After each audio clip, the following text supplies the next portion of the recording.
Hello YouTube and welcome back to a new video. Today I'm going to be talking about whether or not you're actually ready for your next gig or you just think you are. I was very fortunate enough as a kid to grow up with a father who worked in the music industry. He shared a lot of insights and helped me understand the level of professionalism required of a musician from a very, very early age. And he really called me out when I needed to be called out.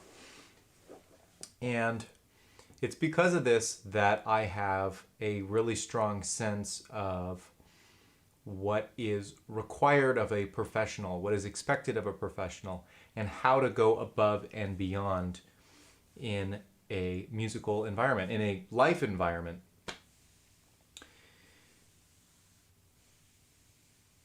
Are you actually ready for your next gig? I don't know. Do you feel like you're ready?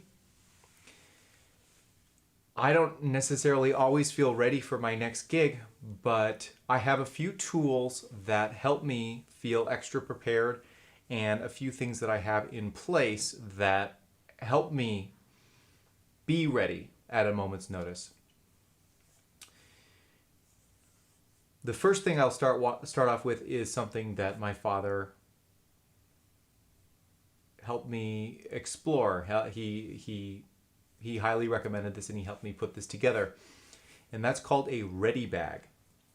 A ready bag is something where you have, it's a small bag where you put everything you need to play your next gig on, or everything you need to successfully play your next gig. I'm talking a stand for your instrument. I'm talking a stand light for your music stand. I'm talking about little screwdriver to adjust your instrument. I'm talking about extra reeds. I'm talking about extra neck straps. Whatever your instrument is, extras, so that you are plenty prepared to, it's like your emergency bag. Picture this scenario. You are sitting at home watching TV, your feet are up, you're eating your bag of Doritos or whatever you're eating, and you get a phone call. Hey, it's Steve. We need you down here ASAP. Yeah, get here as soon as you can. So I've gotten that call before, and I lived probably about 15 minutes away from a venue, and from this venue, and within 20 minutes I was there. I was ready to play, and I had my instrument out ready to go. That is because I was wearing a t-shirt. I wasn't even wearing any pants. I wasn't wearing shoes, obviously, because I didn't have my pants on. That would kind of be weird. So, first of all, I had a clean dress shirt ready to go. My dress shoes were put away. I had clean socks. That's important. I just combed my hair, put on those clothes. I grabbed my ready bag, which had everything I need for my gig already, and I grabbed my saxophone and I was ready to go. Another thing I keep in my ready bag is a microphone. I keep an extra mic cable. Also, you can put things in your trunk so that you always have them. I have backup mic stands. I have a music stand. These are all really, really important things to have put together so that when you get that call, you are ready to move at a moment's notice. It is so important to be mobile.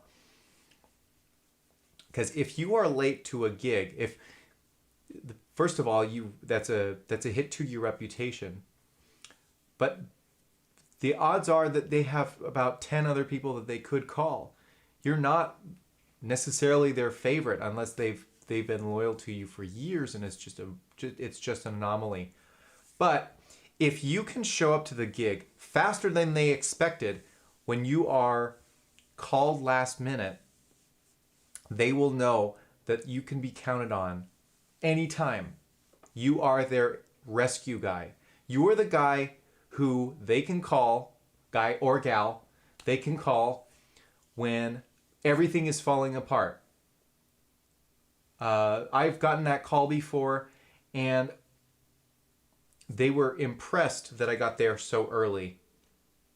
And to me, it does not seem like a hard thing to do. I recently saw a post.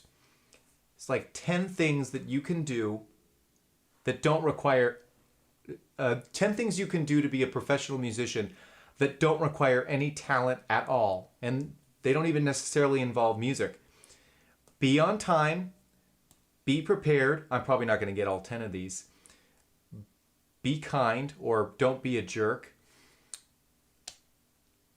Show up with your proper gear. I mean, it's all kind of encompassed in the 3 things that I said, but you get the idea here.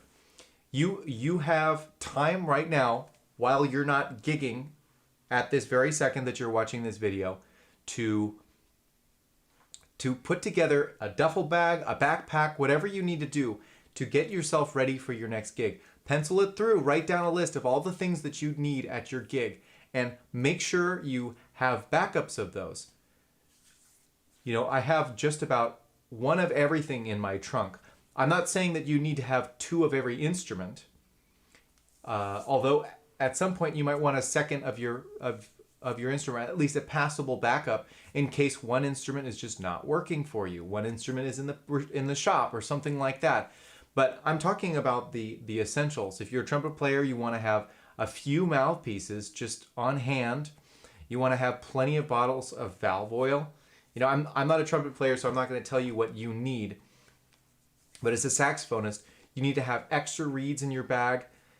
Reeds that you like, reeds that are broken in, ready to go. You need to have multiple neck straps. You need to have multiple stands. I have 2 saxophone stands in my trunk. I have 2 saxophone stands in here for regular day-to-day use. Actually, I have 3 of them. I have a backup of most of the instruments that I play on the regular. And I have a crescent wrench. I have a screwdriver. I have those little tooth guards for my mouthpiece. I have, let's see what I have in here beyond the normal. Let's see. I also have, stand light, 2 stand lights in here. How about that? I have extra batteries. I have a reed geek for my reeds, screwdriver. I already said that, but I have 2 of them in here. You get the idea. Anything that you think you'll need on a gig, or things that are just kind of, I have headphones in here. I have extra pencils. I have a USB drive. You know, I mean, seriously, it might sound kind of weird, but you want a toothbrush and some floss, because for all you know, you were eating something funky before you got called to do your gig, and your friend says, hey, your breath's kind of stinky. So you go to the bathroom, and you take care of that. Whatever you need, so that you present a professional front, because that's the most important part. That's the only thing that is going to keep you the gig, not get you the gig, because anybody can get a gig. If we're being honest, anybody can get the gig, but can you keep the gig? Are you reliable? So that's a ready bag for you, and I think it's a very, very valuable tool. Okay, so here's some musical things that you can do to be prepared. And it doesn't necessarily require that you are the best at your instrument. It doesn't require that you have the best chops. What it does require is that you play with a more community-oriented and more music-minded approach here. So here are a few things that you can do that are not necessarily about being a prodigy on your instrument. One is have a good sound. That is so important. People want to have to hear you play. In my upcoming videos, I'm going to be talking about some things you can do to improve your sound, and I'll give you some exercises. I don't know when that will come out, but it is in the works. Another one is working on your intonation. You can do this by practicing with drones, holding long tones and really hearing those vibrations and getting them to match with the drone you're playing. Playing with a tuner, playing with friends, playing duets with friends, and doing ear training exercises. Singing, all that stuff. That's really, really good ear training so you can hear what you're putting out there, because nobody wants to play with an out-of-tune player. And there are probably so many players better than you. Let's be frank. I know there are a ton of players who are better than me. So anyway, intonation, it's very, very important, and nobody's going to want to play with you if you're not in tune. Another thing that's very important is time. I can't tell you how many people I don't like playing with because their time feel is not that great. They might have some really, really great ideas. They might have a good sound, but there's just something about the way they play that I find hard to play with. And your sense of time is so important as a musician. And at a professional level, everybody is required to have good time. It's no one person's responsibility to hold the time together. It's everybody's responsibility to hold their own time together, and it's a negotiation amongst the musicians. So work with the metronome. Even if you don't like it, work with the metronome, pick up the drums, do something to improve your sense of time.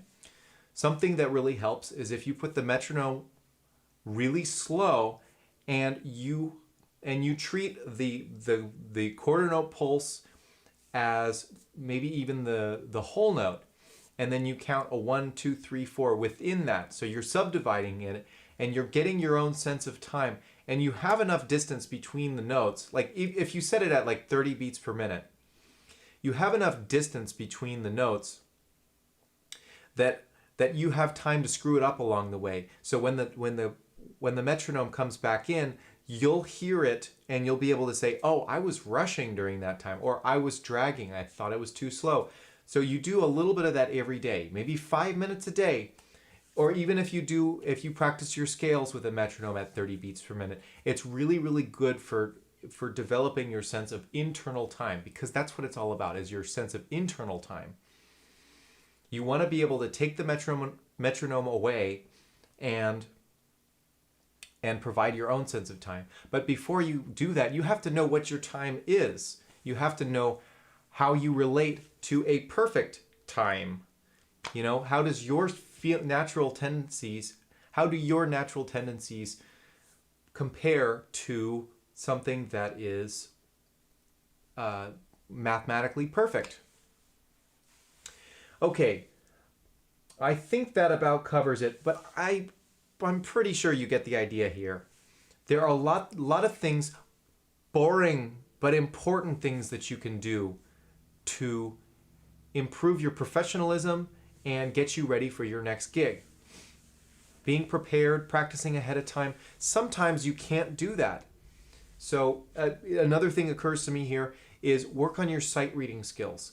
Because if you can sight read, it does not matter if you haven't had the time to prepare for your next gig. If your music is there in front of you during the gig, you have a strong sense of sight reading, then you shouldn't have a problem being a professional and holding your own in a working musical environment. So I hope you got value out of these tips here, and if you did, please like and subscribe. I will be either putting out a video every day or live streaming every day. If you have any ideas about upcoming content, or if you have any thoughts about this video and you want to add your own perspective, please leave a comment below. Let's see, tell your friends. I am trying to build a community here, and I want to help you guys get better. So with that being said, I hope you have a great night, and I will see you next time. Goodbye.